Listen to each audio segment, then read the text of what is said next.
तो आज हमारा टॉपिक है types of molecular orbitals. Okay, हम एमओटी पढ़ रहे हैं, मॉलिक्यूलर ऑर्बिटल थ्योरी, जिसमें मैंने तुमको बताया था कि जनरली दो एटम जो मॉलिक्यूल बना रहे हैं उनकी एटॉमिक ऑर्बिटल्स कंबाइन कर कर दो तरह की मॉलिक्यूलर ऑर्बिटल बनाती है। First is bonding molecular orbital, that is BMO, and second is anti bonding molecular orbital, that is ABMO। Okay, clear. अब इसके बाद देखो, जो सिग्मा बॉन्ड था, सिग्मा मॉलिक्यूलर ऑर्बिटल है, वो कौन सी होंगी? सिग्मा वो है जो आपकी उससे बनती है, जो साई ए प्लस साई बी से बन रही है। ठीक है, ओके।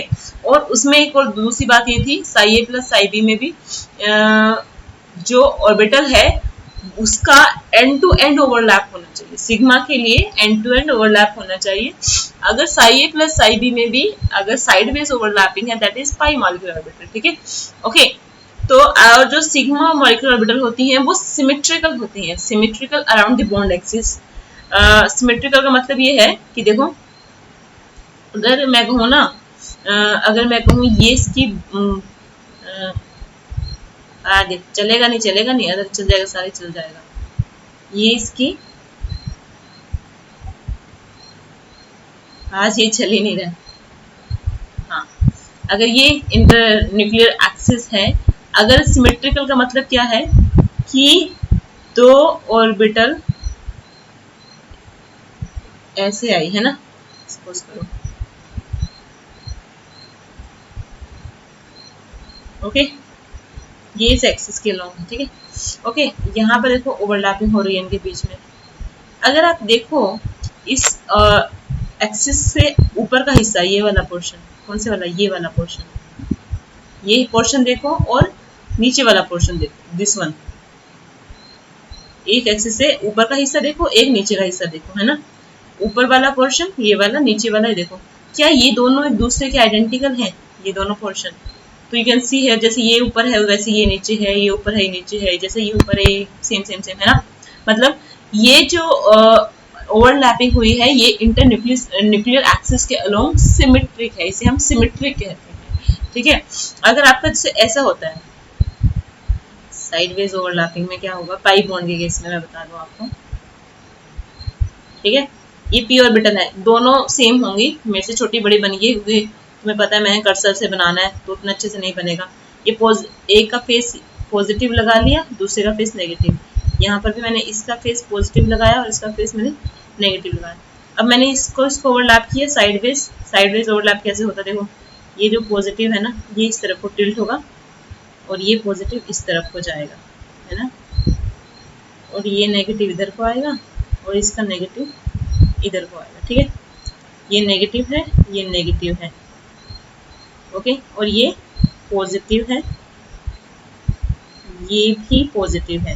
ओके, समझ में आ रहा है? ये ओवरलैपिंग रीजन है, यहाँ पर ओवरलैपिंग हो रही है जो मैं डार्क कर रही हूँ शेड। ठीक है, सिमिलरली ये वाला जो रीजन है डार्क शेड वाला, ये आपका ओवरलैपिंग रीजन है। ओके, ऐसे दो ऑर्बिटल क्या करें, ओवरलैप कर रही है। ठीक है, वो तो मुझसे थोड़ा परफेक्टली नहीं बनी, अदरवाइज आप हाथ से बनाओ तो बहुत अच्छे से बनेगी, है ना।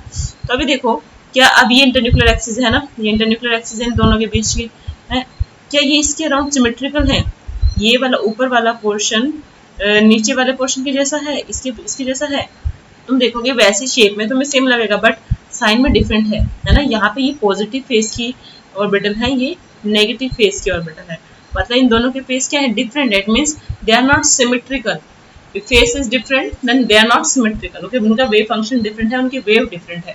ओके, इसलिए ये जो होंगे ये सिमेट्रिकल नहीं होती। पाई ऑर्बिटल्स जो होती हैं, पाई ऑर्बिटल्स जो होती हैं वो नॉट सिमेट्रिकल होती हैं, वेयर एज जो सिग्मा ऑर्बिटल्स होती हैं जो कि हेड टू हेड ओवरलैप करेंगी, हेड ऑन ओवरलैप करेंगी, वो सिमेट्रिकल होती हैं। ये बात को कहना चाह रहा था। ठीक है, अभी एक चीज वो एक बार बताता है कि अगर हम इंटर न्यूक्लियर एक्सिस को Z मान ले, ठीक है, ये भी मैं बता देती हूँ इसका क्या कंसेप्ट है। इंटर न्यूक्लियर एक्सिस को अगर हम Z मान ले, देखो P तीन तरह की है, 2px है, 2py और 2pz। ठीक है, अगर आप इंटर न्यूक्लियर एक्सिस को Z मान लो, मतलब ये जो है आपकी, यहाँ पर दिखाते हैं, ये आपकी Z एक्सिस है। ठीक है, मान लो ये Z है, ओके, और मैंने इसको y मान लिया, और जो इन दोनों के परपेंडिकुलर होगी बाहर की तरफ ये वाली है ना, ये मैंने x मान ली, ठीक है। ओके, अगर ये जो अब ये z जो है वो ही इंटरन्यूक्लियर एक्सिस है। ओके, z क्या है, उनकी इंटरन्यूक्लियर एक्सिस है। ओके, तो मान लो अगर ओवरलैपिंग p और p की ओवरलैपिंग हो रही है 2pz, इसके लॉन्ग ये कौन सी ऑर्बिटल होगी 2pz, क्योंकि z एक्सिस के लॉन्ग है तो ये 2pz है। तो जब 2pz मिल रहे हैं और z को हमने इंटरन्यूक्लियर एक्सिस माना है, इसका मतलब ये कि अलोंग द इंटरन्यूक्लियर एक्सिस इनकी ओवरलैपिंग हो रही है। मतलब 2pz और 2pz मिलकर क्या बना रहे हैं, 2pz मिलकर सिग्मा बॉन्ड बना रहे हैं, ठीक है। 2pz मिलकर सिग्मा बॉन्ड बना रहे हैं, ठीक है। वेयर एज आप अगर 2p/2p की ओवरलैपिंग कराओ, इसको थोड़ा सा रब करते हैं,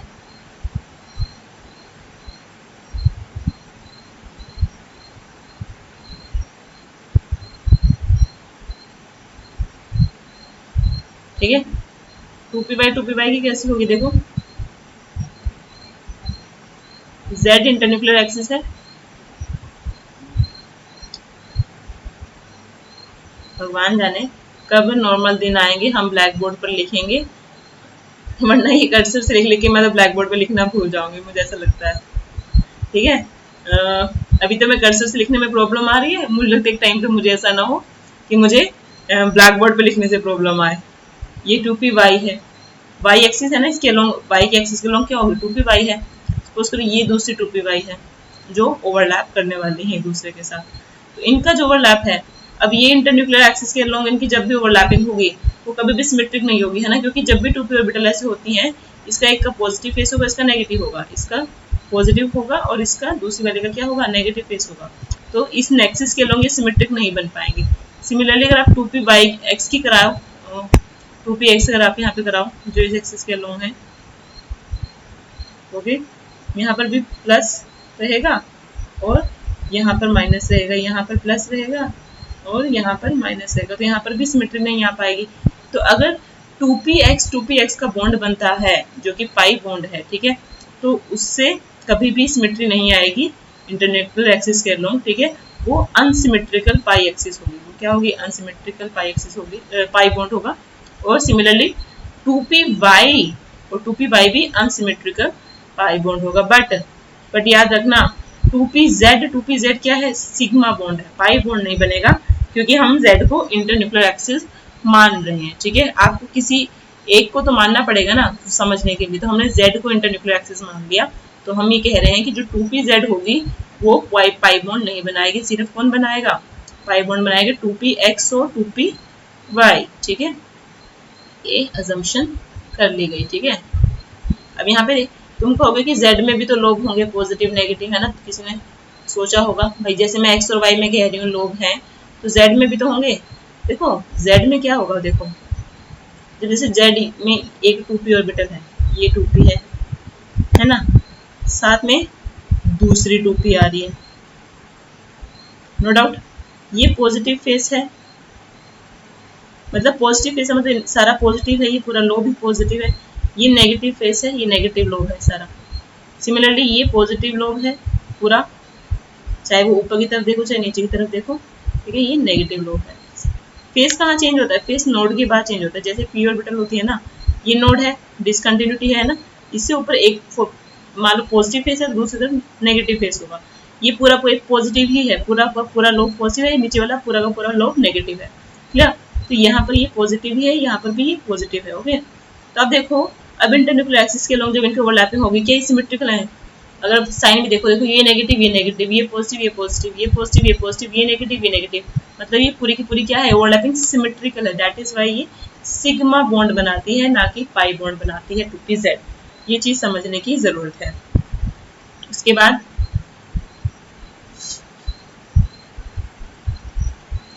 देखो एमओ कैसे बनती है, यहाँ पे देखो दिखा रखा है। पहले 1s के कैसे बनेगी, देखो जब 1s कंबाइन करेंगे क्या होगा, 1s कंबाइन करेंगे, 1s क्या है एटॉमिक ऑर्बिटल है, तो सिग्मा 1s बनेगा, एक बॉन्डिंग बनेगी जिसको हम क्या कहते हैं सिग्मा। एस से हमेशा सिग्मा बॉन्ड बनेगा, तो सिग्मा 1s मतलब सिग्मा बॉन्ड जो बना है ये बॉन्डिंग मॉलिक्यूलर ऑर्बिटल है, इसकी एनर्जी कम है ना, दोनों से जो इसकी एनर्जी कम होती है वो बॉन्डिंग है, और जो ऊपर वाली होती है वो एंटी बॉन्डिंग होती है। ठीक है, ये क्या होगी, ये सिग्मा स्टार 1s होगी। ठीक है, star is for anti bonding. ठीक है, ये बॉन्डिंग सिग्मा है, ये एंटी बॉन्डिंग सिग्मा है। ठीक है, देख लो कैसे कैसे बनाई है। 1s जब दोनों इन फेस में उनका एडिशन होगा, है ना, तब सिग्मा 1s होगी। जब उन दोनों के अपोजिट फेस में एडिशन होगा, एक दूसरे के आउट ऑफ फेस में एडिशन होगा, तो एंटी बॉन्डिंग बनेगी। ठीक है, ये नेगेटिव का मतलब ये है कि हम एक दूसरे का को आउट ऑफ फेस ऐड कर रहे हैं। ओके, तो यहाँ पर एक पॉजिटिव और नेगेटिव क्रिएट हो जाएगा और ये आपकी एंटी बॉन्डिंग ऑर्बिटल हो जाएगी। उसके बाद 2pz देखो, 2pz में देखो पॉजिटिव नेगेटिव लोग, ये जो मैंने वही है जो भी मैंने भी दिखाया इंटरन्यूक्लियर एक्सिस के लोग, है ना। तो दो पॉजिटिव ऐड होंगे तो एक बड़ा पॉजिटिव बन गया, है ना, बाकी नेगेटिव एज इट इज है। ये क्या हुआ, इन फेस एडिशन हुआ है, तो इसे हम सिग्मा 2pz कहेंगे। आउट ऑफ फेस में क्या करना पड़ेगा, माइनस करना पड़ेगा, है ना। तो नेगेटिव होने से क्या होगा, देखो ये जब एक दूसरे के साथ आउट ऑफ फेस में ऐड होंगे ना, तो ये पॉजिटिव इससे इस पॉजिटिव से कैंसिल आउट होगा कुछ, है ना। ओके, तो यहाँ पर आप ऐसे देखते हो कि ये नेगेटिव है, फिर ये पॉजिटिव छोटा हो गया, फिर ये नेगेटिव होगा, फिर ये पॉजिटिव होगा। ओके, तो ये sigma star anti bonding molecular orbital है। ओके, ये in phase out of phase addition ज्यादा तब समझ में आएगा जब वेव ऑप्टिक्स कर लोगे, तब थोड़ा इसको रिलेट कर पाओगे वेव्स के साथ। ठीक है, कि वेव्स का एडिशन और सब्सट्रैक्शन कैसे करते हैं। ओके, सिमिलरली 2px के साथ भी दिखा दिया है, 2px के साथ भी सेम होगा, पॉजिटिव नेगेटिव है यहाँ पर भी पाई स्टार। ओके, अब देखो यहाँ पर एक बात याद रखना, एक सिग्मा के कॉरस्पॉन्डिंग कोई ना कोई सिग्मा स्टार होगी। ठीक है, तो सिग्मा 2s मतलब 2s का सिग्मा बॉन्ड है। ठीक है, sigma 2s bonding molecular orbital है। सिग्मा स्टार 2s क्या होगा, एंटी बॉन्डिंग मॉलिक्यूलर ऑर्बिटल होगी सिग्मा 2s की। ओके, सिमिलरली सिग्मा 2pz क्या है, सिग्मा बॉन्ड है 2pz के बीच में, जिससे मतलब बॉन्डिंग मॉलिक्यूलर ऑर्बिटल है। सिग्मा स्टार इसी बॉन्डिंग मॉलिक्यूलर ऑर्बिटल की एक एंटी बॉन्डिंग मॉलिक्यूलर ऑर्बिटल है। पाई 2px क्या है, 2px से पाई बॉन्डिंग मॉलिक्यूलर ऑर्बिटल बनी है, एंड पाई स्टार 2px क्या है, 2px से एंटी बॉन्डिंग मॉलिक्यूलर ऑर्बिटल बनी है। सिमिलरली पाई 2p है, 2p से pi bonding molecular orbital, and pi star 2p से मतलब है 2p से anti bonding pi star molecular orbital. ठीक है, तो आप ऐसे बॉन्डिंग और एंटी बॉन्डिंग दोनों देख सकते हो। उसके बाद एक चीज याद रखना, इनका एनर्जी ऑर्डर सबसे ज्यादा इंपॉर्टेंट है, और ये इलेक्ट्रॉनिक कन्फर्मेशन इतना इंपॉर्टेंट है ना, पक्का आएगा डेफिनेटली एग्जाम में आपको आएगा। एमओटी डायग्राम ना आए ऐसा नहीं होता। ठीक है, डेफिनेटली आएगा। तो अगर इलेक्ट्रॉन 14 से ज्यादा है, मान लो किसी मॉलिक्यूल में इलेक्ट्रॉन 14 से ज्यादा, जैसे O2 है, एक ऑक्सीजन में कितने इलेक्ट्रॉन होते हैं, 8, 2 में कितने होंगे, मॉलिक्यूल क्या O2 है ना, 2 में 16 इलेक्ट्रॉन होंगे, 16 क्या है 14 से ज्यादा है। तो जब इलेक्ट्रॉन 14 से ज्यादा होते हैं तब ऑर्डर क्या होता है, तो बाकी तो सब सेम है। देखो सबसे पहले आता है सिग्मा 1s, है ना, सबसे कम एनर्जी की होती है सिग्मा 1s, फिर सिग्मा स्टार 1s। ओके, फिर एनर्जी किसकी ज्यादा होती है, सिग्मा 2s, फिर उससे ज्यादा सिग्मा स्टार 2s। ठीक है, एक बॉन्डिंग एक एंटी बॉन्डिंग, एक बॉन्डिंग एक एंटी बॉन्डिंग। फिर उसके बाद देखो 2p में 3 है तो 3 बॉन्डिंग आएगी, फिर 3 एंटी बॉन्डिंग आएगी। तो पहले किसकी एनर्जी कम होती है, अगर इलेक्ट्रॉन 14 से ज्यादा हो तो एनर्जी कम होती है 2pz की कम होती है, और 2px और 2py इन दोनों की एनर्जी 2pz से ज्यादा होती है, बट आपस में इक्वल होती है। आपस में इक्वल मतलब देखो मैंने बोला पहले आती है सिग्मा 1s, सिग्मा 1s, ये 1s से सिग्मा बॉन्डिंग मॉलिक्यूलर ऑर्बिटल है। फिर क्या आएगी, sigma star 1s, sigma star 1s, फिर आएगी सिग्मा 2s की बॉन्डिंग मॉलिक्यूलर ऑर्बिटल सिग्मा। ठीक है, सिग्मा, फिर आएगी सिग्मा स्टार 2s, इसी 2s से जो एंटी बॉन्डिंग में बनेगी वो। ठीक है, होगी। फिर अब देखो अब आनी है पी ऑर्बिटल। ठीक है, तो यहाँ पे दो केस हैं, दो केस क्या है, या तो इलेक्ट्रॉन 14 से ज्यादा हो, इलेक्ट्रॉन क्या हो, नंबर ऑफ इलेक्ट्रॉन 14 से ज्यादा हो, या फिर इलेक्ट्रॉन 14 हो या 14 से कम हो। ठीक है, ओके, दोनों केस होते हैं। या तो नंबर ऑफ इलेक्ट्रॉन क्या हो, नंबर ऑफ इलेक्ट्रॉन आपके 14 से ज्यादा हो। ओके, या फिर आपके नंबर ऑफ इलेक्ट्रॉन, ये इलेक्ट्रॉन लिखना था पता नहीं क्या लिख दिया। उसके बाद यहाँ पे देखो पाई कैसे बनेंगी, अब देखो मोर देन 14 में पहले किसका है, सिग्मा, सिग्मा 2pz, 2pz, फिर है पाई, ठीक है, पाई 2px, 2px और पाई 2py। ओके, मैं बोल भी रही हूँ इसलिए अगर मेरा लिखा हुआ समझ में नहीं आता कहीं पर तो आप मेरा जो मैं बोल रही हूँ उसको समझ लें, ठीक है। ये सिग्मा लिखा है मैंने, ओके। तो सिग्मा यहाँ तक का ऑर्डर तो दोनों का सेम ही रहता है, इसमें कोई चेंज नहीं आता, सबके में सिग्मा 1s पहले आएगा, सिग्मा स्टार 1s, फिर सिग्मा 2s, फिर सिग्मा स्टार 2s, चाहे इलेक्ट्रॉन 14 से ज्यादा हो चाहे इलेक्ट्रॉन 14 से कम हो। तो ये जो 4 ऑर्बिटल है इनके ऑर्डर में कोई डिफरेंस नहीं रहता, यहाँ पर भी सेम ऑर्डर रहेगा, ठीक है। बस डिफरेंस कहाँ आता है, पाई ऑर्बिटल में आता है, तो पी ऑर्बिटल्स में आता है। तो इसमें सिग्मा 2pz की कम होती है, जबकि पाई 2px पाई 2py की सिग्मा 2pz से ज्यादा होती है। और तो हमेशा पाई 2px पाई 2py दोनों सेम एनर्जी लेवल है, ठीक है, इन दोनों की एनर्जी में कोई डिफरेंस नहीं होता, सेम होती है, ठीक है।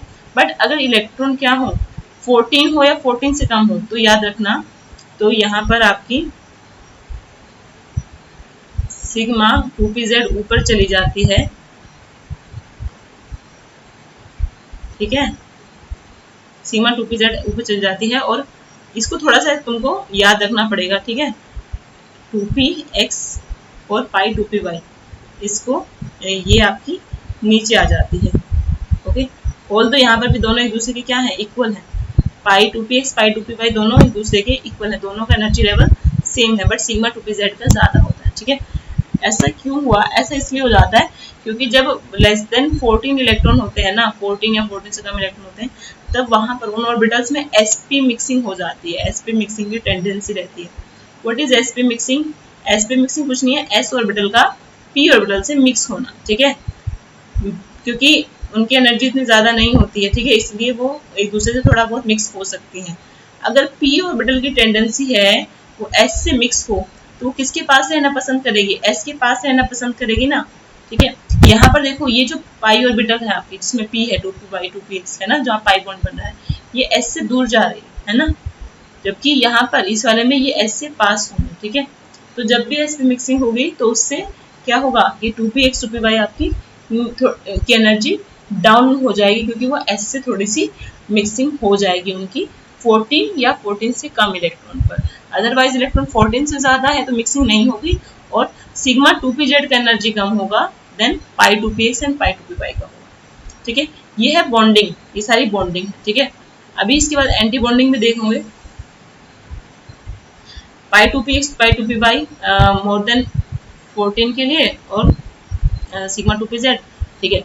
अब एंटी बॉन्डिंग का क्या ऑर्डर है, एंटी बॉन्डिंग का देखो, इन तीनों की बॉन्डिंग लिख दी, पी की तीनों बॉन्डिंग लिख दी, अब पी की तीनों एंटी बॉन्डिंग लिखनी है, कौन कौन सी है, सिग्मा स्टार 2pz पाई स्टार 2px पाई स्टार 2py, तीन एंटी बॉन्डिंग होगी। तो याद रखना एंटी बॉन्डिंग का ऑर्डर दोनों के लिए सेम होगा, pi star 2px is equal to pi star 2py, इसके बाद आएगा एंड सिग्मा स्टार 2pz आएगा।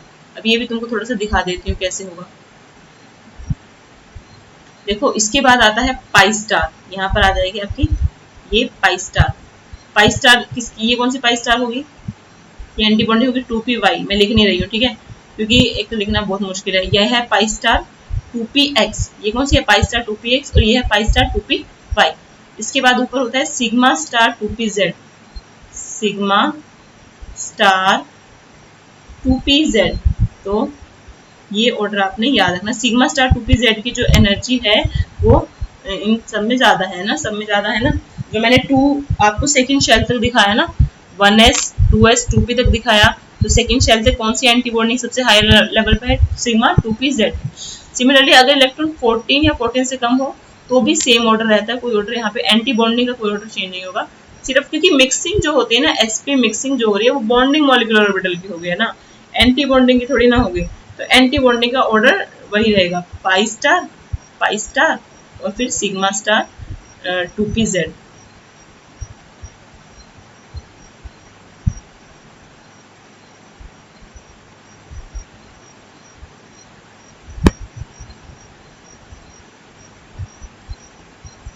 ओके, सिग्मा पाई, अब ऐसे आप कर सकते हो इसको, बिल्कुल ये ऑर्डर आपको याद रखोगे, इलेक्ट्रॉन फिल करोगे।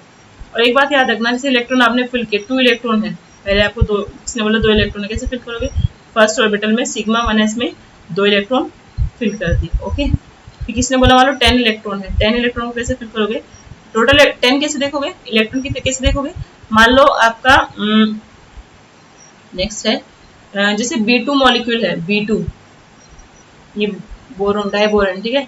एक बोरोन में कितने होते हैं? 5, 2 बोरोन में कितने हो जाएंगे? 10 इलेक्ट्रॉन हो जाएंगे। तो 10 इलेक्ट्रॉन आप ऐसे मतलब नंबर ऑफ इलेक्ट्रॉन आप मॉलिक्यूल से काउंट कर सकते हो। जब आपको नंबर ऑफ इलेक्ट्रॉन पता चल गए ना, तब आपको क्या करना पड़ेगा? तब आपको इधर ऑर्बिटल में उसको फिल करना पड़ेगा, ठीक है। वो कहाँ गया जो मैं लिख रही थी? अरे बाप रे, कहाँ उड़ा दिया मैंने?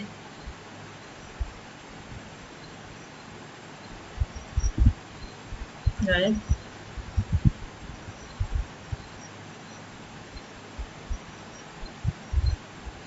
है, कहाँ चला गया? क्लियर कर दिया क्या मैंने फ्रेम?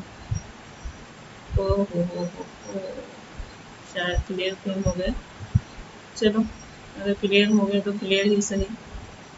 तो आप क्या करोगे? 10 इलेक्ट्रॉन कैसे फिल करोगे? पहले क्या है? सिग्मा 1s, फिर सिग्मा स्टार 1s है, सिग्मा स्टार 1s, ये आपकी सिग्मा 1s है। फिर आप क्या लिखोगे? सिग्मा सिग्मा 2s लिखोगे, फिर लिखोगे सिग्मा स्टार 2s, ओके। उसके बाद आप देखो, उसके बाद मैंने बताया था, देखो 10 इलेक्ट्रॉन है ना, B2 में मैंने बोला 10, 10 क्या है? 14, मैंने दो कैटेगरी बताई है, तो 14 के बराबर हो इलेक्ट्रॉन या फिर 14 से कम हो, है ना। 14 के बराबर हो या 14 से कम हो, 14 से कम हो या 14 के बराबर हो, ठीक है। ये कौन सी में आएगा? उसी कैटेगरी में आएगा, ठीक है। सेकंड जो कैटेगरी मैंने इधर राइट हैंड साइड में लिख रही थी, उसमें अगर आपको याद हो, मैंने क्या ऑर्बिटल का ऑर्डर बताया था? 2p का क्या ऑर्डर बताया था मैंने बताया था कि पहले क्या आएगी? पहले की पाई 2px एंड पाई 2py, फिर आती है सिग्मा 2pz, ठीक है। तो पहले आएगा पाई 2px एंड फिर आएगा पाई 2py। इसका नाम साथ साथ लिखते जाओ, पाई 2py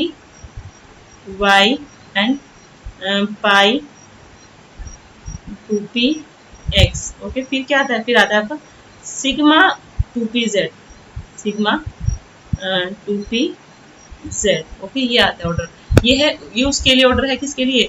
जब इलेक्ट्रॉन 14 से कम हो या 14 के बराबर हो। मोर देन 14 के लिए यहाँ पर इन दोनों के बीच में ऑर्डर चेंज हो जाता है, ठीक है। ये जो 5th नंबर पे है और ये जो 6th नंबर पे लेवल है, इन दोनों का आपस में इंटरचेंज हो जाता है। 2pz नीचे चला जाएगा, पाई 2px पाई 2py ऊपर चला जाएगा, बाकी नीचे के जो 4 लेवल है वो सेम रहेंगे दोनों के इसमें, ठीक है। अब 10 देखो फिल करना है, पहले इसमें फिल कर दिया 2, एक ऑर्बिटल में फुली फिल किया, फिर नेक्स्ट ऑर्डर में गए 2 फुल फिल किया, फिर एक ऑर्बिटल में 2 इलेक्ट्रॉन आते हैं, इसमें भी 2 आएंगे, नेक्स्ट में भी 2 आएंगे। कितने डाल दिए मैंने? 8 इलेक्ट्रॉन डाल दिए, 8 इलेक्ट्रॉन फिल कर दिए। अब 2 बच्चे कैसे फिल करने हैं? देखो ये जो 2 ऑर्बिटल हैं, दोनों क्या है? सेम लेवल पे है ना। यहाँ पर तो ऑर्बिटल डिफरेंट लेवल पे थी, ये तो दोनों ऑर्बिटल हैं पाई 2px और पाई 2py, ये दोनों सेम लेवल पे हैं। तो पहले इनको सिंगली ऑक्यूपाइड करना है, जो आपका ओब्बो प्रिंसिपल कहता है ना, सॉरी हॉन्सुल कहता है, और आपने इसको सिंगली ऑक्यूपाइड करना है। सिंगली ऑक्यूपाइड करने के बाद अगर इलेक्ट्रॉन बचता है, फिर पेयरिंग करानी है। जैसे यहाँ पर 10 के केस में नहीं बच रहा, 2 4 6 8 9 10 इलेक्ट्रॉन, ठीक है। 10 के 10 आपके फिल हो गए, यहाँ पर आपको पेयरिंग कराने की जरूरत नहीं पड़ेगी। अगर मैं कहती 12 इलेक्ट्रॉन है, 12 है, तो कैसे फिल करते हैं? 2 4 6 8 इलेक्ट्रॉन फिल हो गए, 9 10 11 कहाँ जाता? फिर 11 यहाँ पेयरिंग में जाता और 12 यहाँ पेयरिंग में जाता, ठीक है। जब इन दोनों की फुलफिल हो जाती, फिर आप ऊपर जाओगे। जैसे मैं बोलूँगी 13 इलेक्ट्रॉन है, 13 इलेक्ट्रॉन 2 4 6 8 9 10 11 12, फिर आप लिखोगे 13 14, अगर मैं बोलूँ 14 इलेक्ट्रॉन कहाँ जाएगा? वो यहाँ पे पेयरिंग में जाएगा, ठीक है। आप ऐसे निकाल सकते हो, ठीक है। और जनरली हम इसको क्या लिखते हैं? जब हम कन्फिग्रेशन लिखते हैं ना, नॉर्मली जैसे हम 1s 2s लिखते थे, वैसे हम इनका भी कन्फिग्रेशन लिखते हैं मॉलिक्यूलर ऑर्बिटल का।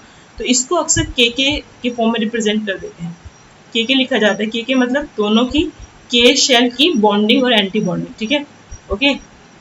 इस कन्फिग्रेशन को सिग्मा 1s में जब 2 हो, सिग्मा स्टार 1s में 2 हो, इसको के लिखा जाता है। इसका मतलब दोनों की 2 एटम से बनती है ना मॉलिक्यूलर ऑर्बिटल, दोनों एटम की के शेल की बॉन्डिंग और एंटी बॉन्डिंग, ठीक है, क्लियर। उसके बाद देखो ये दोनों ऑर्डर अंडरलाइन कर लो और याद रखना ये lithium 2, beryllium 2, boron 2, carbon 2, N2 ये सब क्या है, ये आपके वो वाली कैटेगरी है जब इलेक्ट्रॉन 14 या 14 से कम, ठीक है, तब आपने ये ऑर्डर फॉलो करना है। ज्यादा 14 मोर देन 14 में जैसे O2 है, F2 है, इनमें इलेक्ट्रॉन मोर देन 14 है तो आपने ऊपर वाला कैटेगरी फॉलो करना है, ठीक है। उसका देखो कॉन्फ़िगरेशन कैसे लिखना है, एक चीज और देखना है, यहाँ पे दो तरह के इलेक्ट्रॉन है, एक तो Nb बोलते हैं और एक बोलते हैं Na। Nb क्या है, Nb है नंबर ऑफ बॉन्डिंग इलेक्ट्रॉन और Na क्या है, Na है आपके एंटी बॉन्डिंग इलेक्ट्रॉन, ठीक है। तो आपकी जो बॉन्डिंग मॉलिक्यूलर ऑर्बिटल में इलेक्ट्रॉन है जैसे कि सिग्मा 1s बॉन्डिंग है, सिग्मा 2s, जिसके ऊपर स्टार नहीं लगा वो बॉन्डिंग है, ठीक है, जिसपे स्टार लगा है वो एंटी बॉन्डिंग है, ठीक है। तो जो बिना स्टार वाले ऑर्बिटल है उसमें जो इलेक्ट्रॉन है वो क्या होंगे, वो आपकी बॉन्डिंग इलेक्ट्रॉन है, ठीक है। और Nb क्या बताता है, Nb आपको बताता है नंबर ऑफ बॉन्डिंग इलेक्ट्रॉन। जैसे कि अगर मैंने 14 इलेक्ट्रॉन फिल किया ना, यहाँ पे मैं पूछूं कितने Nb है, तो पहले तो ये है 2, फिर ये 4, फिर 5, 6, 7, 8, 9, 10, ये दोनों क्या बॉन्डिंग है ना, कोई स्टार लगा हुआ नहीं लगा हुआ, तो कितने इलेक्ट्रॉन हो गए, 10 बॉन्डिंग इलेक्ट्रॉन हो गए, ठीक है। अब मैं पूछूंगी इसी सिस्टम में बताओ एंटी बॉन्डिंग इलेक्ट्रॉन कितने हैं, Na कितने हैं, तो आप कैसे देखोगे, एंटी बॉन्डिंग जहां जहां स्टार लगा हुआ है वहां वहां देख लो कहाँ कितने कितने। सिग्मा स्टार 1s कितने इलेक्ट्रॉन 2, सिग्मा स्टार 2s कितने इलेक्ट्रॉन 2, तो 2 and 2 4, और कोई एंटी बॉन्डिंग यहाँ पर अभी इसके ऊपर है बट वो खाली है, ठीक है, एम्प्टी है। सिग्मा 2p के ऊपर जो एंटी बॉन्डिंग मॉलिक्यूलर ऑर्बिटल होंगी उनमें इलेक्ट्रॉन नहीं है क्योंकि 14 तक इलेक्ट्रॉन थे, तो Na है आपके 4, यहाँ पर इस केस में Na है 4। तो यहाँ पर आप ऐसे हर मॉलिक्यूल में bonding electron, number of bonding and number of anti bonding molecular number of anti bonding electron find out करते हो, ठीक है। तो अगर Nb ज्यादा है, नंबर ऑफ Nb ज्यादा है तो मतलब मॉलिक्यूल आपका स्टेबल है, जैसे कि इस केस में आपने देखा,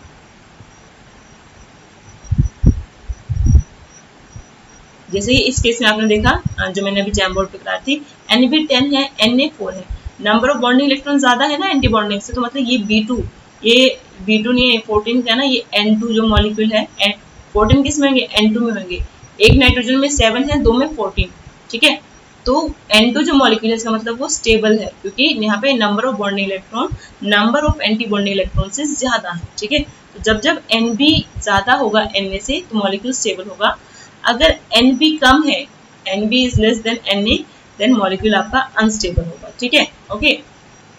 उसके बाद हम बॉन्ड ऑर्डर फाइंड आउट करते हैं। बॉन्ड ऑर्डर मैंने चैप्टर में पहले भी बताया था, बॉन्ड ऑर्डर होता है कि कितने उस पर्टिकुलर एटम के बीच में, दो एटम है तो उनके बीच में किसी मॉलिक्यूल में कितने बॉन्ड हैं, ठीक है।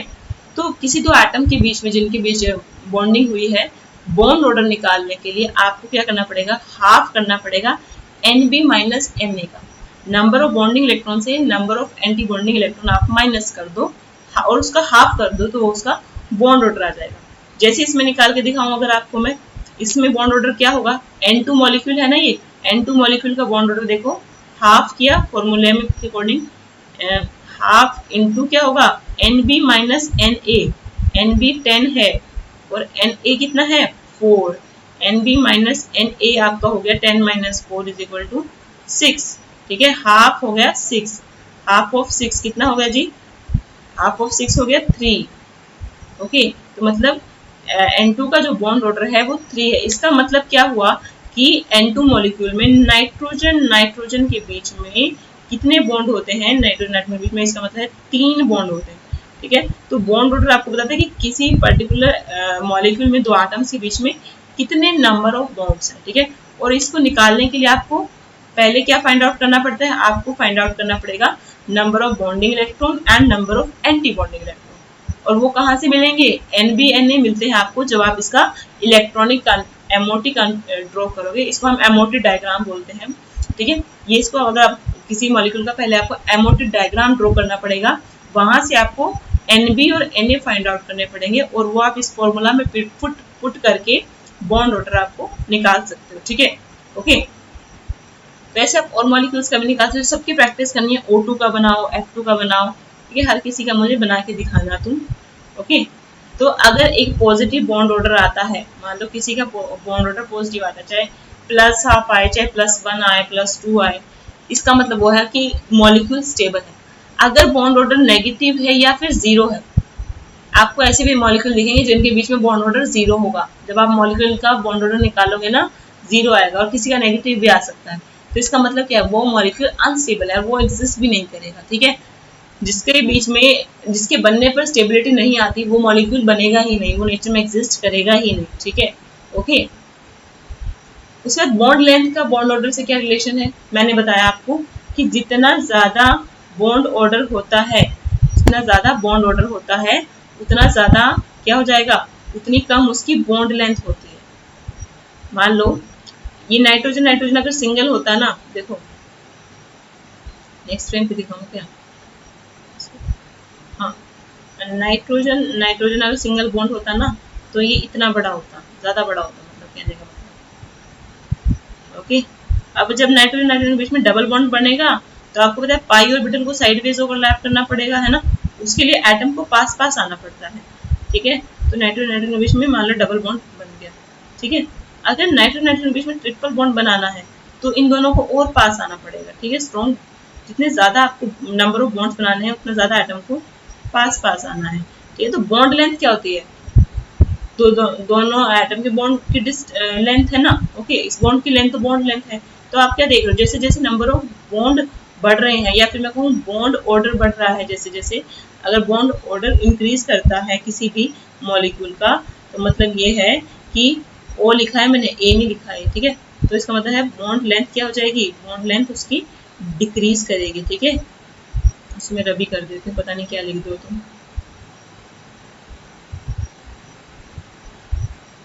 जब जब बॉन्ड ऑर्डर इंक्रीज करेगा, तो बॉन्ड लेंथ उसकी डिक्रीज करेगी। इनवर्स रिलेशन है बॉन्ड ऑर्डर का बॉन्ड लेंथ के साथ। ठीक है, ओके। उसके बाद मैग्नेटिक नेचर भी देखते हैं हम। ठीक है, मैग्नेटिक नेचर कैसे देखेंगे हम, देखो दो केसेस बन सकते हैं, या तो मॉलिक्यूल हो आपका पैरामैग्नेटिक, मैग्नेटिक नेचर में देखते हैं या तो पैरामैग्नेटिक होता है या होता है डायामैग्नेटिक। डाया मैग्नेटिक नहीं लिख रही मैं पूरा, ठीक है, समझ जाना। तो या फिर मैं होता है पैरा। ठीक है, पैरामैग्नेटिक कब होगा, जब उसकी किसी किसी मॉलिक्यूलर ऑर्बिटल में एमओ में क्या हो, किसी भी एमओ में अनपेड इलेक्ट्रॉन हो। ये जो कंसेप्ट है ना पैरामैग्नेटिक का और डायामैग्नेटिक का, ये हर जगह एप्लीकेबल है, चाहे आप एटॉमिक ऑर्बिटल की बात करो, चाहे आप मॉलिक्यूलर ऑर्बिटल की बात करो। अगर अनपेड इलेक्ट्रॉन है, अकेले इलेक्ट्रॉन है अनपेड, ठीक है, तो वो पैरामैग्नेटिक होता है। अगर सारे इलेक्ट्रॉन, नो अनपेड इलेक्ट्रॉन, मतलब सारे इलेक्ट्रॉन पेड है, कोई भी अनपेड इलेक्ट्रॉन नहीं है, एक भी अनपेड इलेक्ट्रॉन नहीं है, तो मतलब वो मॉलिक्यूल कैसा है, वो मॉलिक्यूल डाया मैग्नेटिक है। ठीक है, ओके, नो अनपेड। यहाँ पर अनपेड इलेक्ट्रॉन होगा, चाहे वन ही क्यों ना हो, अगर वन भी अनपेड इलेक्ट्रॉन है, एक अनपेड इलेक्ट्रॉन भी है, तो वो पैरामैग्नेटिक हो जाता है। अगर कोई भी अनपेड इलेक्ट्रॉन नहीं है, no unpaired electron, then it will be diamagnetic. जैसे कि आपने ये बनाया था N2 का, डाइनाइट्रोजन का, तो आप देखो यहाँ पर सारे इलेक्ट्रॉन देखो, दो ये भी पेयर है, ये भी पेयर है, ये भी दो है, पेयर है, पेयर पेयर पेयर पेयर, मतलब कोई भी अकेला है ही नहीं, सबकी पेयरिंग हो रखी है। तो N2 डाइनाइट्रोजन कैसा मॉलिक्यूल है, ये डायामैग्नेटिक मॉलिक्यूल है, क्योंकि इसमें सारे इलेक्ट्रॉन क्या है, पेयर्ड है। Okay, clear. ऐसे आप मैग्नेटिक नेचर चेक करोगे, ऐसे ही आप एमओटी से क्या देखोगे, बॉन्ड ऑर्डर देखोगे, और ऐसे आप बॉन्ड लेंथ देख सकते हो।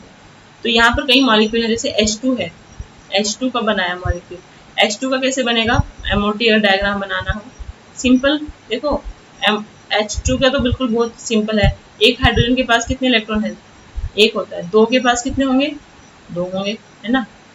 हाइड्रोजन हाइड्रोजन मिलकर एमओटी बनाते हैं, तो यहाँ पे तो आपको ज्यादा हाई लेवल जाना ही नहीं है, सिग्मा 1s तक जाओ और सिग्मा स्टार 1s तक जाओ। ठीक है, ये मैं क्यों जा रही हूँ कि हाइड्रोजन के पास इलेक्ट्रॉन कहाँ है, फर्स्ट वैलेंस शेल में तो है, सेकंड वैलेंस शेल में तो कुछ है ही नहीं। के शेल में तो इलेक्ट्रॉन होते हैं हाइड्रोजन के, एल में तो नहीं होते, तो एल की एमओटी मत ही बनाओ, के की बना लो। तो जब हाइड्रोजन हाइड्रोजन मिले, H2 बना, दो इलेक्ट्रॉन है ना, टोटल इलेक्ट्रॉन हो गए 2, तो सिग्मा 1s में दो इलेक्ट्रॉन है, एंटी बॉन्डिंग में कोई इलेक्ट्रॉन नहीं है। बॉन्ड ऑर्डर निकालोगे, कैसे निकालोगे इसका बॉन्ड ऑर्डर, बॉन्ड ऑर्डर होगा half of NB minus NA, number of bonding electron. कितने हैं number of bonding electron, bonding में कितने इलेक्ट्रॉन है? 2 हैं। Na कितने होंगे एंटी बॉन्डिंग में इलेक्ट्रॉन? यहाँ पे सिग्मा स्टार में कोई इलेक्ट्रॉन दिख रहा है? नहीं दिख रहा, तो मतलब नो एंटी बॉन्डिंग इलेक्ट्रॉन, मतलब Na हो गए 0। ठीक है, तो यहाँ पे हाफ कर दिया 2 का, तो कितना आ गया 1। तो मतलब 1 बॉन्ड ऑर्डर है H2 का, मतलब हाइड्रोजन और हाइड्रोजन के बीच में एक बॉन्ड रहेगा, एक बॉन्ड होता है ना, तभी आप हमेशा H2 में एक बॉन्ड ड्रॉप करते हो, उनके बीच में 1 बॉन्ड ऑर्डर है। ऐसे आप निकाल सकते हो। अगर मैं कहूँ ऐसे O2 का निकालना है, O2 का निकालो। हाँ, हाइड्रोजन बताओ पैरामैग्नेटिक था या डायमैग्नेटिक था? देखो H2 में जो मॉलिक्यूल है उसमें एक भी अनपेड इलेक्ट्रॉन है, सभी के सभी पेड हैं, तो वो डायमैग्नेटिक है। O2 में 16 इलेक्ट्रॉन है ना, तो मोर देन 14 है, तो कंसेप्ट वही वाला लगाना है। पहले क्या लगाओगे? सिग्मा 1s, फिर सिग्मा स्टार 1s, फिर सिग्मा 2s, फिर सिग्मा स्टार 2s, फिर क्या आएगा? फिर आएगा आपका सिग्मा 2pz, सिग्मा 2pz, फिर आता है पाई स्टार 2px, पाई स्टार पाई 2px और पाई 2py, पाई 2py, और यहाँ पे आएगा पाई 2px। ठीक है, फिर एंटी बॉन्डिंग आएगी किसकी? पाई की आती है दोनों में, है ना। पहले लिखो पाई स्टार, पाई स्टार, ये क्या है? पाई स्टार 2py, और ये है पाई स्टार 2px। ओके, अब इसके बाद क्या आएगी? इसके बाद आएगी sigma star 2pz। Okay okay, तो ये सब आपका बना दिया मैंने। यहाँ पे था सिग्मा 1s, ये सिग्मा स्टार 1s, आप लिखते जाना। ठीक है, ये है सिग्मा 2s, और ये है यहाँ पे सिग्मा स्टार 2s। ठीक है, इसमें मैं नाम नहीं लिख रही, ये 2s का है और ये 1s का है, क्योंकि बहुत टाइम लग जाता है लिखने में। अब 16 इलेक्ट्रॉन कैसे फिल करने, देखो पहले कहाँ 2 यहाँ डाले, 2 हो गए, फिर नेक्स्ट एनर्जी लेवल में 2 आएंगे, 2 इलेक्ट्रॉन, फिर यहाँ पर 2 और 4 6 हो गए, है ना, 8 7 8, है ना। अब इसमें कितने आएंगे? 9 10 इलेक्ट्रॉन, 9 10। फिर अगले में क्या करूंगी? पहले इसमें एक डालूंगी और इसमें एक डालूंगी, 11 12। ओके, फिर 13 और 14, फिर 15 यहाँ जाएगा और 16 यहाँ जाएगा। ओके, ऐसे ये फिल होगी। फिर अब देखो इसका बॉन्ड ऑर्डर कैसे निकालूंगी? बॉन्ड ऑर्डर निकालूंगी, पहले बॉन्डिंग इलेक्ट्रॉन देख लेती हूँ और एंटी बॉन्डिंग देख लेती हूँ। ठीक है, फिर उनको सब्सट्रैक्ट करके बस हाफ ही तो करना है उनका जो सब्सट्रैक्ट करके जो आएगा उसका हाफ ही तो करना है। Bonding sigma 1s 2, sigma 2s 2 4, फिर 2pz में भी 2 है 6, पाई 2px पाई 2py, ये भी बॉन्डिंग है ना, 8 10, तो 10 इलेक्ट्रॉन हो गए आपके बॉन्डिंग के। n भी हो गए 10। जो सिग्मा या पाई है विदाउट स्टार वो सब बॉन्डिंग है, जहां जहां स्टार है वहां एंटी बॉन्डिंग, मतलब वो एंटी बॉन्डिंग है। अब एंटी बॉन्डिंग देख लो, 2 2 4, है ना, 5 6 इलेक्ट्रॉन है आपके एंटी बॉन्डिंग, तो मतलब 10 - 6। ओके, ये 6 ही है बाबा, 10 - 6 किया 4, हाफ ऑफ 4 कितना हो जाएगा? 2, तो बॉन्ड ऑर्डर आ गया 2, मतलब ऑक्सीजन के बीच में कैसा कितना बॉन्ड होता है? 2 बॉन्ड होते हैं। ठीक है, ओके क्लियर।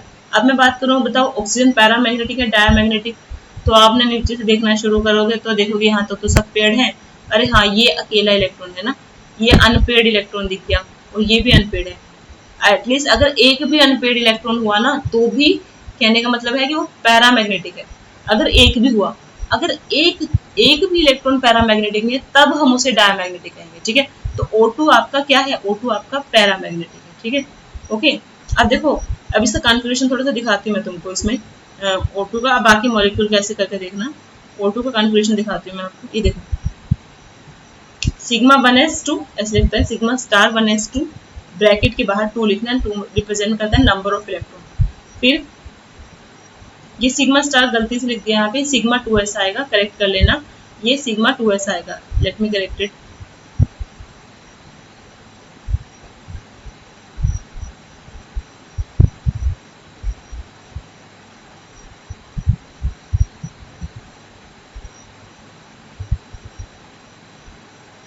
ठीक है, यहाँ पे कोई वो नहीं है, मतलब कहने का मतलब मेरा ये इनसे मिसप्रिंट हो गया। यहाँ पे सिग्मा 2s स्क्वायर, फिर सिग्मा स्टार 2s स्क्वायर, फिर सिग्मा 2p z स्क्वायर, फिर पाई 2x 2p पाई 2p x2 इक्विलेंट। ये तीन हॉरिजॉन्टल लाइन मतलब दोनों इक्विलेंट है, एक दूसरे के एनर्जी में इक्विलेंट है। पाई 2p बाई 2 ब्रैकेट बंद। फिर देखो, फिर इलेक्ट्रॉन कहाँ गए, एंटी बॉन्डिंग में pi star 2p x1 equivalent to pi star 2p by 1। ठीक है, अब देखो मैंने कहा था अक्सर हम सिग्मा 1s2 और सिग्मा स्टार 1s2 को क्या लिखते हैं, के लिखते हैं ना। ये के इसका मतलब यही है, के का मतलब ये है sigma 1s2 sigma star 1s2। ठीक है, ये के शेल की मतलब बॉन्डिंग एंटी बॉन्डिंग को रिप्रेजेंट करता है। ओके, तो ऐसे आप बना सकते हो। देखो ऐसे ही बॉन्ड ऑर्डर निकाल दिया और ये भी बता दिया कि O2 मॉलिक्यूल जो है वो पैरामैग्नेटिक है। सिमिलरली आप C2 का निकालो, O2 का निकालो, बाकी का निकालो। ठीक है, तो इट्स ऑल अबाउट योर। उसके बाद मैंने हल्का से इसमें हाइड्रोजन बॉन्डिंग के बारे में बता देती हूँ, जो लास्ट टॉपिक है, इसके बाद ही चैप्टर खत्म हो जाएगा। व्हाट इज हाइड्रोजन बॉन्डिंग, क्या होती है। देखो, अगर आप हाइड्रोजन बॉन्डिंग को समझना चाहते हो तो अगर हाइड्रोजन एक ऐसे इलेक्ट्रोनेगेटिव एटम से अटैच हो जिसका साइज क्या हो, स्मॉल हो। एटम कैसा होना चाहिए, इलेक्ट्रोनेगेटिव होना चाहिए और साइज भी स्मॉल होना चाहिए। तो जनरली जो हाइड्रोजन बॉन्डिंग होती है, मैं आपको बता दूं किस किस के साथ शो करते हैं। फ्लोरीन के साथ शो करता है हाइड्रोजन, नाइट्रोजन के साथ शो करेगा या फिर ऑक्सीजन के साथ। ठीक है, तो जनरली इन तीन एटम के साथ अगर हाइड्रोजन अटैच है तो वो हाइड्रोजन बॉन्डिंग शो करता है। ठीक है, हाइड्रोजन बॉन्डिंग कुछ नहीं है, देखो जैसे HF है, हाइड्रोजन फ्लोराइड है ना, इन दोनों के बीच में कोवेलेंट बॉन्ड है। अब फ्लोरीन बहुत इलेक्ट्रोनेगेटिव है, हाइड्रोजन उसके मुकाबले में कुछ भी नहीं। तो फ्लोरीन के ऊपर कैसा चार्ज रहता है, फ्लोरीन के ऊपर चार्ज रहता है पार्शियल नेगेटिव। पार्शियल नेगेटिव मतलब इसने इलेक्ट्रॉन को अपनी तरफ अट्रैक्ट करके रखा हुआ, वेराज हाइड्रोजन के ऊपर रहता है पार्शियल पॉजिटिव। अब एक सिस्टम में ये अकेला HF तो होगा नहीं, है ना। एक अगर आपने कहीं भी रिएक्शन मीडियम लिया है उसमें कई सारे हाइड्रोजन फ्लोराइड होंगे, है ना। तो एक हाइड्रोजन फ्लोराइड जिसका नेगेटिव पोल दूसरे हाइड्रोजन फ्लोराइड जिसका पॉजिटिव पोल हो। ठीक है, मतलब HF का F और दूसरे HF का H, है ना, क्योंकि इसके ऊपर पॉजिटिव चार्ज है, इस पर नेगेटिव चार्ज है। ऑल्दो पार्शियल है बट है तो पॉजिटिव अपोजिट चार्ज है ना, तो एक दूसरे को अट्रैक्ट करते हैं। ठीक है, जिससे क्या होगा, ये HF का मॉलिक्यूल इस HF मॉलिक्यूल के से अच्छे से बाउंड हो जाएगा। ठीक है, इस तरह के इंटरेक्शन को हम कहते हैं हाइड्रोजन बॉन्डिंग। ठीक है, क्लियर। एक अगर हाइड्रोजन आपका एक ऐसे एटम के साथ अटैच हो जो कि इलेक्ट्रोनेगेटिव हो, जिसका साइज भी स्मॉल हो, तो मैंने बताया जनरली फ्लोरीन, नाइट्रोजन, ऑक्सीजन होते हैं जिनके साथ हाइड्रोजन इस तरह की बॉन्डिंग शो करता है। तब एक मॉलिक्यूल का जो इलेक्ट्रोनेगेटिव एटम है जिसके ऊपर पार्शियल नेगेटिव चार्ज है, वो दूसरे मॉलिक्यूल के हाइड्रोजन से इंटरेक्ट करता है through force of attraction, because दोनों के बीच में अपोजिट चार्ज है, इसलिए उन दोनों एक दूसरे के पास पास आ जाते हैं। इस तरह की बॉन्डिंग को हम हाइड्रोजन बॉन्डिंग कहते हैं। तो उसके बाद हमने टाइप पढ़ने हैं। ठीक है, दो टाइप होते हैं हाइड्रोजन बॉन्डिंग के, एक तो होता है इंटर और दूसरा होता है इंट्रामोलिकुलर। ठीक है, इंटरमोलिकुलर एक इंट्रामोलिकुलर। तो एक चीज मैं आपको बता दूं, इंटरमोलिकुलर जब भी आता है ना, मतलब दो मॉलिक्यूल के बीच में, दो या दो से ज्यादा मॉलिक्यूल के बीच में हाइड्रोजन बॉन्डिंग है तो हम बोलते हैं इंटरमोलिकुलर। अगर एक ही मॉलिक्यूल के बीच में हाइड्रोजन बॉन्डिंग है, दूसरे मॉलिक्यूल का उसमें रोल प्ले नहीं हुआ है, एक ही मॉलिक्यूल के अंदर हाइड्रोजन बॉन्डिंग शो हो रही है, तो उसे कहते हैं इंट्रामोलिकुलर हाइड्रोजन बॉन्डिंग। तो इंटरमोलिकुलर हाइड्रोजन बॉन्डिंग को हम एग्जांपल से समझते हैं। देखो